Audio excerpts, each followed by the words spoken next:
Hey guys, what's up? It's your boy Rick here, back at you again with another Journey to a Million video. This is episode 24024, and we're talking about car finance, the poor man's trap. Now, this mini-series that I've been doing on debt seems to be one of my runaway hits so far. I'm getting a lot of good feedback from it, and it seems like it's striking a chord with a lot of people. And I thought it would be a boring thing when I came up with it, because and I only did it to be thorough, because one of my things, I love details and I need to be thorough. I can't teach people about the big things of money if I told without the foundational, and avoiding debt is a foundation. But I wanted to be thorough, and I thought it would be boring, but it shows what I know, because I'm getting most feedback. Many people are writing to me and saying, dude, I was about to go into debt, I was about to take out a credit card, and you guys killed me. So following on from the last one on credit cards, today I'm going to be talking about car finance, the poor man's trap. So let's get into it. How are you guys doing? So, many of us, are buying cars on finance. It feels like that's the fashion at the moment. And gone are the days when you'd save up and buy your car outright. But now we'd rather just add to our growing list of expenses by getting, by adding the cost of a car. This, though, I want to tell you guys, is a trap, just like all other debt, and I'm going to show you how today. Let's start with this question. The big thesis of this video is this question: do you see a car as an asset or a liability? Do you see a car as an asset or a liability? Perhaps we need a basic economics lesson right here now to enable us to just wake up and see what's happening.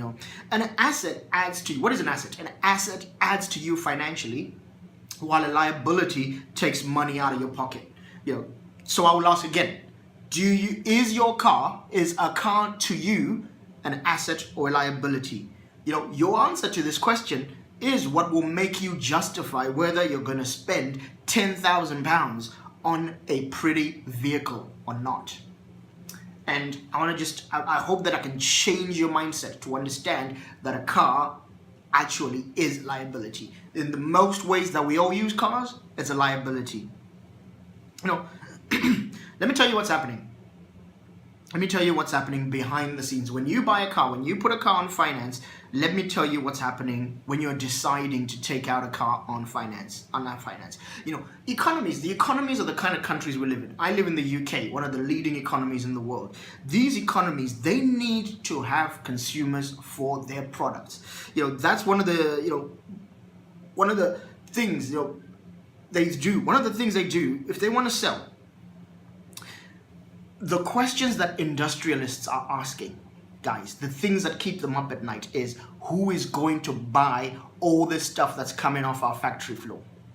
I mean, the guys who own Rolls-Royce, the guys who own Ford, the guys who own Vauxhall, the guys who own Toyota, Tesla. These are what they're thinking. They're thinking, how can we get people to get these products that we're producing in our factories? That's what they think about.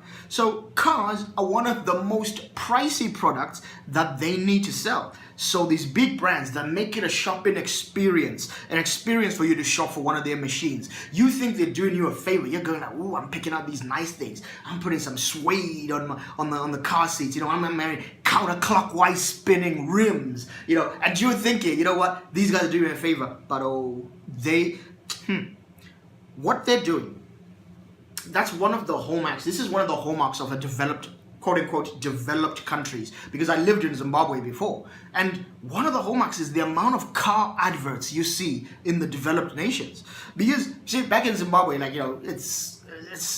most people are not struggling to buy a car. Most people are struggling to eat that day. So it's not very much to buy. But here, I like movies, for instance. I love movies. And so there I am, ready to watch Black Panther, Wakanda Forever. I'm there, ready to watch Black Panther, and what's happening? They're putting 3 ads for cars right in front of me, going, these are young people who go to watch the movies, they've got disposable income, let's give them a car. And almost every car, they don't tell you that it costs £36,000. What they tell you is, you're going to pay us, $350 a month, first 2 years free, some kind of stuff like that. to get you into the trap. My friends, to get you into the trap. If you had wisdom, you would see this, and you'd put some brakes on your eagerness to buy your next car. You really would. Literally, one of the ways that they measure how good the economy is going is by seeing how many middle-class suckers, yes, you heard me, how many middle-class suckers are buying new cars. That's actually a little indicator that tells, oh, our country is doing well. You know, I was stunned when some guy on some finance show was just saying this outright, going like, oh yeah, more people are buying new cars. Yay, the economy is going wrong. You need to realize that this is an equation. There's some people who are making those cars, and there's some people who are buying them. And as long as you stay on the side that's buying, guys, you are not, money is coming out of your pocket. It's not in you. What they're really measuring, they're measuring how much of your money is flowing. Now, it's no longer just it's flowing into their coffers. But this doesn't need to be you. Let me tell you something. This doesn't need to be you. I've resigned myself that, you know what, the fact that the majority of people in our communities are not going to do the hard work to dodge these traps. You know, if everybody put up some of the concepts that I'm talking about in Journey to £1 Million, the whole financial system we live in would collapse, because it would just be. But I know that 99% of you are not willing to do the work to dodge these traps.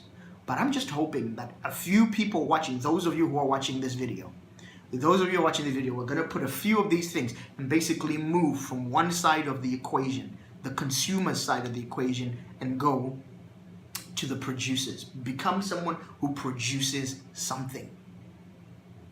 Anyway, I get worked up.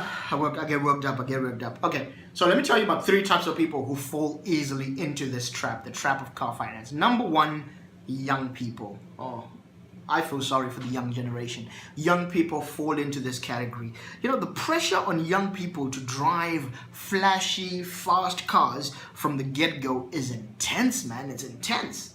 You know, I work with a girl, in my team who's like, you know, I think she's 20, and literally she's just learned to drive. She's passed driving exam about 6 months ago, and she is saving because she wants to get a brand new little sports car to fit in with her little friends. And I feel sorry for her, because the amount she's gonna pay for that car, the amount of insurance she's gonna pay for that car, oh, it's crazy. But she's not thinking in the factor of like, oh, maybe I shouldn't spend this much money. To her, she's just going, oh no, it's a necessary expense. I have to do it in order to fit in with my friends. I have to do it. Young people, think before you do this. The second type of people who are caught by this trap are people who find themselves in new jobs or with pay rises. Now, this is one of the things that I really, I found a lot, is that even whenever I got a pay rise, there was a pressure to live up to a certain standard. There's peer pressure to live up to your new income and get a car that lives up to what you do now.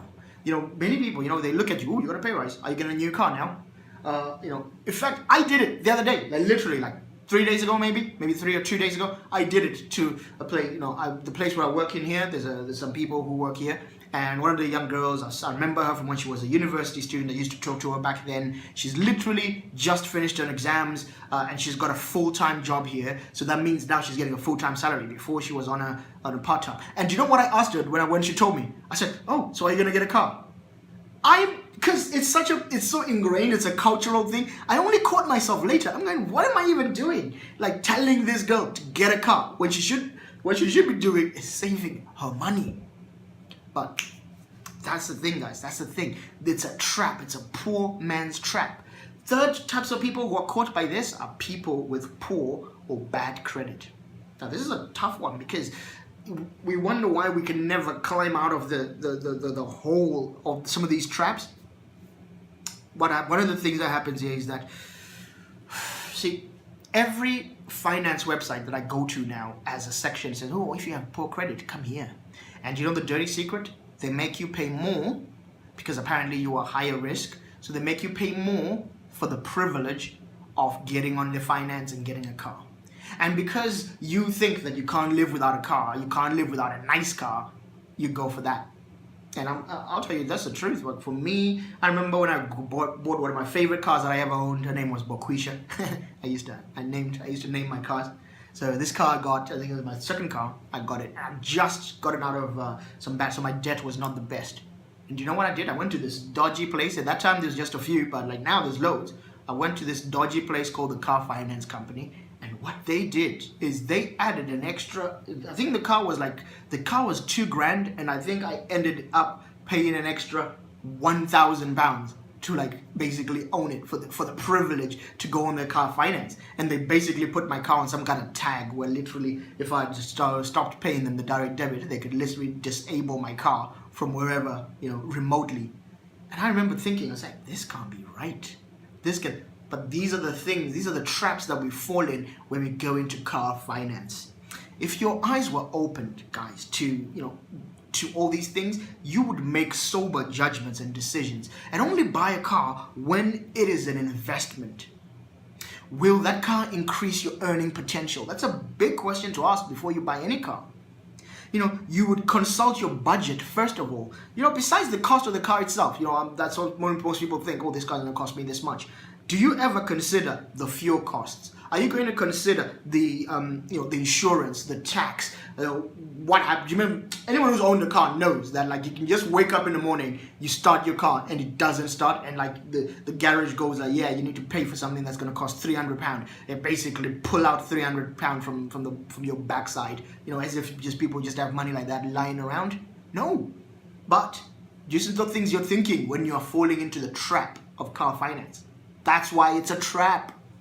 So you know what, I never finish without leaving you with some practical bits, and I want to leave you with some practical bits on how to avoid the trap of car finance. Number one, you know what, don't be afraid of walking, stepping like this. I'm a grown man and I step. I don't mind stepping. Now, good thing is my city that I live in allows me to walk everywhere, so it's good.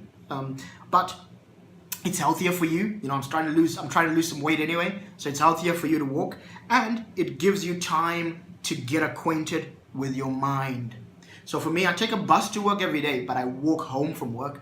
That walk home from work is an amazing time for me to sort out what I've been thinking, how my day has gone, and just think and get acquainted with my own mind. I love to think in that way. Tip number two is public transport can be cheaper overall than a car.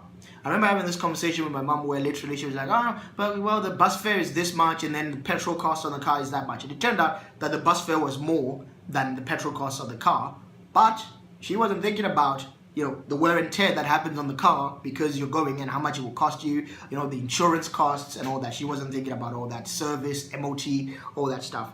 So, public transport can be cheaper overall. Also, another thing with commuting is that, the time of commuting is great for meditation, for listening to audiobooks, and also for catching up with some work. Commuting time is good for personal development. I use commuting time for personal development all day. Number four, the last two here are if you have to buy a car. Number four, buy a car for utility if you have to. Buy it for its use, not just for the luxury of it, not just because it looks good. You look good like rolling in your car. No. Like do it for utility. So it must be cheap to run. That car must be cheap to maintain, and that car must be able to last a long time. Think about that way. Think about it. When you're buying your car, is it going to break down in 2 years before you've even finished paying it off on the finance? That's useless if that happens. And the last thing, tip number 5, I'd say is, and this is an aspirational thing for me because this is where I'm going for, buy a car when you can afford to buy it outright 3 to 5 times over. Buy a car when your investment assets are now 3-5 times more than the actual cost of the car itself. When you got £30,000, then you can buy a £10,000 car. When you've got investments worth 50 grand, then if you buy a car for 10 grand, hey, you know what? That's yours because that's yours. If you've got your income coming in at, good 5 grand, then yeah, buy a car that costs you £1,000 a month to run it because you have actually made sure that your investments and your income are at the right level. So guys, have a good one. This was a bit of a long video, but I hope you enjoy it. See you later.